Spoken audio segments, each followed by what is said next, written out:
Basically, this is the format for the video podcast and a podcast in general for the Open Culture blog project. And here I would want to not so much present the latest blog post because you can always go to the website and read it for yourself. I would want to maybe talk about what has been going on behind the scenes since on the one hand I have been using ChatGPT to analyze the entire book. On the other hand, I had to do let's say many steps to arrive at the blog post itself, so that it is not necessarily done by ChatGPT itself, but also includes my own editing input, my own arrangement of the content in the blog post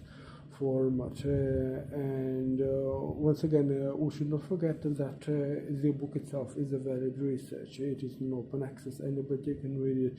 Anybody can have a look at what the book, in this case it was The Emergence of Modern Corporations by Carlo Taviani, is about. And I think for me it is important to highlight that the mission of the blog is to popularize the content in open access, and I don't think that it happens enough in general. And in my view, YouTube is a great platform for making that happen in general, both in terms of spreading the ideas and in terms of thinking of what can all the scholarship that is available in open access can actually teach us.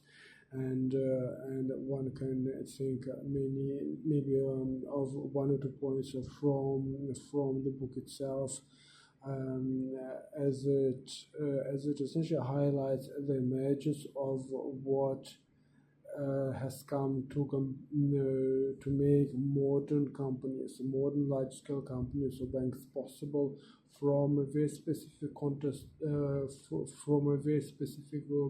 context in Italy, where the those who were managing money, those who were managing power, those who were managing interlocal interrelations have to invent it more or less by themselves. And I think that what could be important to remember is that the very context of the globalized trade, of the fragmented sovereignty, of poorly formalized economic relations has made available for those who were willing to be the prime mover in that space, to realize certain gains and to learn how to build capital, to learn how to gain profits, how to redistribute profits. I think that shareholding represents exactly that. That essentially investors give money to a company which uses that money to invest in its own turn realize profit and then share those profits with the investors. And I think that only if we become aware that the capitalism in its European modern form wasn't there all the time. I think that whereas empires were coming and going, but capitalism has something special about it, and I think that it is very difficult to put into theoretical terms. And even what capitalism is, there's so much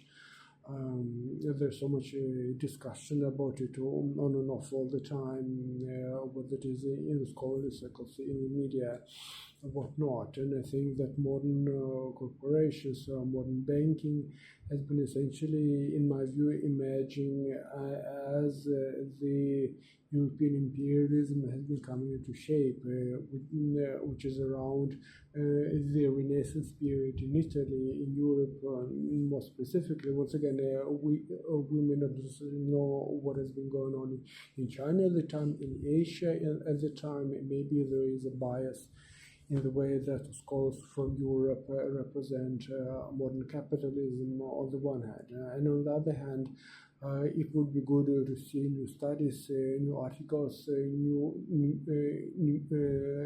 new research come in and fill that gap.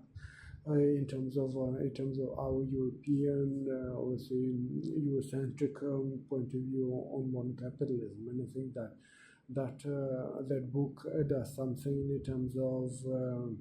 in terms of making a valid contribution to the scholarly discussion on the modern corporate forms and the historical roots on the one hand, and on the other hand, I think that blog format can always accommodate something new, something different, and it will be great to cover a book, making a counterpoint. And I think that essentially, as I will be covering other content, there will be more ideas, more topics to come, and more blogs and more blog posts to produce.